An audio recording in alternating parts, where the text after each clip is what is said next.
여러분 안녕하십니까. 여수 MBC 뉴스투데이입니다. 전국 국가산단의 고용 인원이 최근 1년 사이에 2만 명 넘게 감소한 것으로 나타났습니다. 더불어민주당 위성군 의원이 한국산업단지공단에서 제출받은 자료에 따르면 올해 1분기 기준 전국 일반 산단의 고용 인원은 96만여 명으로 1년 전에 비해 8만 2천여 명 증가했지만 같은 기간 국가산단의 고용 인원은 2만 1천여 명 감소했습니다. 이에 대해 위 의원은 경제의 기반인 국가산단의 고용 향상을 위해 주력산업에 대한 지원과 노후산단의 환경 개선, 배후단지 개발 등의 노력이 필요하다고 강조했습니다. 지역의 주력 산업인 석유화학 산업이 3분기에도 부진을 이어가고 있습니다. 미중 무역 분쟁이 장기간 계속되면서 글로벌 수요가 감소한 영향이 큰데요. 반면에 정유업계는 4분기 실적 개선을 기대하는 분위기입니다. 문형철 기자입니다. 증권업계가 전망한 올해 3분기 LG화학의 예상 영업이익은 2,900억 원 수준. 전분기보다는 다소 증가했지만 1년 전과 비교해서는 절반 이상 줄어든 수치입니다. 일부 업체를 제외한 대부분의 석유화학 기업들 역시 3분기 흑자 폭이 감소할 것이란 전망이 우세합니다. 미중 무역 분쟁에 따른 수요 감소에다 공급량 증가로 인한 제품 가격 하락 등 지난해 말부터 시작된 악재가 지속된 탓이 큽니다. 특히 에틸렌 가격 자체가 굉장히 많이 하락되어져 있어서 여수국가산단의 어떤 영업이익률 또 매출 규모 역시 하락하고 있는 형태고요. 올해 상반기까지 부진한 성적을 보였던 정유업계도 3분기 실적에서 큰 반전을 이뤄내지 못한 것으로 보입니다. 다만 정제 마진이 조금씩 개선되고 선박 연료 규제 정책에 따라 경유 등의 제품 수요가 증가할 것이란 전망이 나오고 있습니다. 여기에 미국산 원유 가격 상승도 실적 개선에 도움이 될 것으로 정유업계는 예상하고 있습니다. 미국 정유사 입장에서는 가동률을 다소 낮출 수가 있고 생산이 좀 줄어들게 되면서 전체적인 글로벌 정제 마진에는 플러스가 될 그런 가능성이 아주 높고 언제 끝날지 모를 미중 무역 분쟁의 여파로 지역 주력 산업의 침체가 장기화하고 있는 가운데 지난 7월부터 시작된 일본의 수출 규제에 따른 추가적인 악영향은 아직까지 없는 것으로 분석되고 있습니다. MBC 뉴스 문형철입니다. 여수 지역 제조업체 10곳 가운데 4곳이 올해 목표 경영 실적을 달성하지 못할 것으로 전망했습니다. 여수상공회의소가 최근 관내 제조업체들을 대상으로 설문조사를 벌인 결과 연초에 세운 영업이익 목표치를 달성할 수 있다고 응답한 기업은 전체의 54%를 차지했지만 영업이익이 목표치에 미달할 것이라고 응답한 업체도 40%에 달했습니다. 경영 실적이 부진한 요인으로는 내수시장 둔화가 가장 많은 비율을 차지했고 고용환경 변화와 미중 무역 분쟁, 환율과 유가 변동이 각각 뒤를 이었습니다.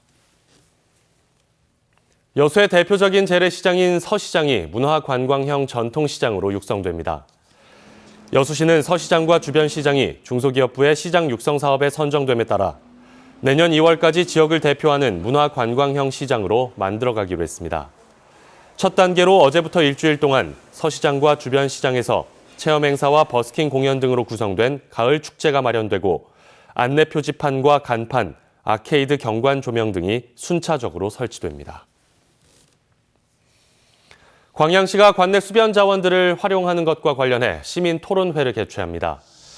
광양시는 오는 17일 진월 면사무소에서 망덕포구와 배알도 일원에서 추진 중인 섬진강 뱃길 복원과 수상 레저시설 조성 등 관광 명소화 사업의 시민 의견을 반영하기 위해 토론회를 개최한다며 제시된 의견들을 토대로 다양한 관광자원 개발에 나설 계획입니다. 현재 해당 지역에는 해상 보도교와 수변 공원 등이 마련돼 있으며 내년부터 짚라인과 산악 자전거장 등 다양한 체험 시설들이 들어설 예정입니다. 광양시의 인구 70% 이상이 아파트에 거주하고 있습니다. 따라서 아파트들의 유지 관리가 필수적인데요. 개정된 조례를 토대로 오래된 아파트들의 주거 환경 개선이 추진되고 있습니다. 김종수 기자입니다. 광양시 중마동의 한 아파트. 600여 세대가 거주하고 있는 이곳은 지난 1994년 준공돼 다양한 유지 관리가 이루어지고 있습니다.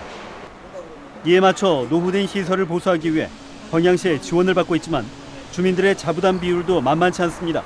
장기순 계획에 반영되지 못한 사업, 그다음에 우리가 꼭 필요한 사업임에도 불구하고 자금 확보가 안 됐을 때 그런 부분에 대해서는 많은 혜택을 보게 됐습니다. 현재 광양시 소재의 공동주택들은 100여 곳.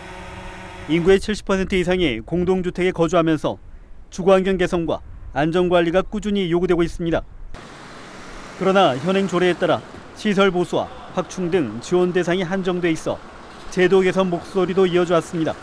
경관 연수하고 또 자부담이란 그런 부담이 있어가지고 사실상 많은 지원을 못했어요. 그래서 앞으로 그 지원을 원활히 할 수 있도록 그런 조례를 제정하게 됐습니다. 이에 따라 준공 시점에 상관없이 하자담보 책임 기간이 끝나는 아파트까지 대상이 확대돼 주거환경과 안전 문제의 사각지대가 해소될지 주목됩니다. 특히 대부분의 공동주택들이 최대 5년의 하자 보수 기간이 끝난 뒤 겪는 비용 부담도 줄어들 전망입니다. 광양시도 개정된 조례에 맞춰 본격적인 준비 작업에 들어갔습니다. 조례 개정을 통해 지원 범위가 늘었지만 예산 확보 역시 과제로 남았기 때문입니다. 또 무분별한 지원이 예산 낭비로 이어지지 않도록 철저한 심사도 뒤따라야 한다는 지적입니다. 선정심사위원회에서 꼭 필요한 사업 그리고 꼭 주민들한테 진짜 절실히 요구되는 사업들에 대한 심사 기준을 대폭 강화해서 이렇게 이중적으로 낭비되지 않도록 저희들이 그렇게 추진할 예정입니다. 향후 5년 동안 13,000여 세대의 아파트 공급을 앞둔 광양시. 적극적인 신규 건축 못지않게 기존 아파트들의 유지 관리가 시민들의 편의로 이어질 수 있도록 행정의 융통성이 발휘될지 주목됩니다. MBC 뉴스 김종수입니다.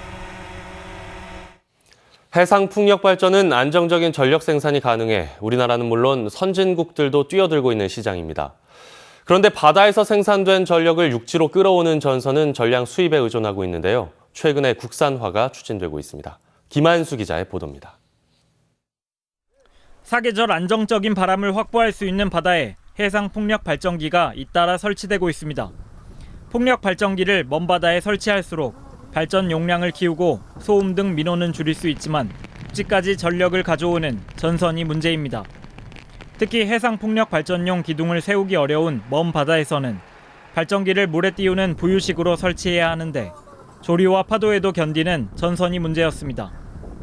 조류와 파도에 따라 자유롭게 구부러져도 견딜 수 있는 동적 전력 케이블은 전량 수입산입니다. 전남 영광 해상에 원전 8개와 맞먹는 해상풍력단지 계획이 가시화되면서 국내 기업과 연구진이 동적 전력 케이블 국산화 실험을 시작했습니다. 동적 케이블은 유럽의 소수 기업들만 갖고 있는 기술입니다. 그래서 앞으로 성장에 대해서는 이 시장에 대응하기 위해서 저희 LS전선도 이 기술을 개발을 시작하게 되었습니다. LS전선이 동적 전력 케이블 시험 모델을 생산하고 목포대 해양 케이블 시험 연구센터가 내구성 시험을 맡았습니다. 해풍, 조류, 파도 등 해양 환경에서 발생할 수 있는 외부 조건들을 케이블이 실제 견딜 수 있는지 시험해 보는 겁니다.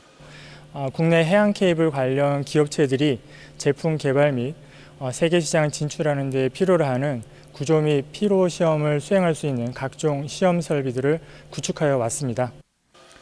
실험 예정 기간은 4개월. 연구진은 실험 결과를 토대로 2025년까지 동적 전력 케이블을 상용화할 계획입니다. MBC 뉴스 김한수입니다. 순천시민사회단체가 순천교육지원청을 상대로 현행 중학교 배정 방식 개정을 촉구했습니다. 순천교육공동체 시민회의 등은 어제 순천교육지원청 앞에서 기자회견을 열어 순천교육청이 단거리 배정 방식을 시행한 이후 매년 학부모들의 민원이 제기되는 상황이라며 비판하고 나섰습니다.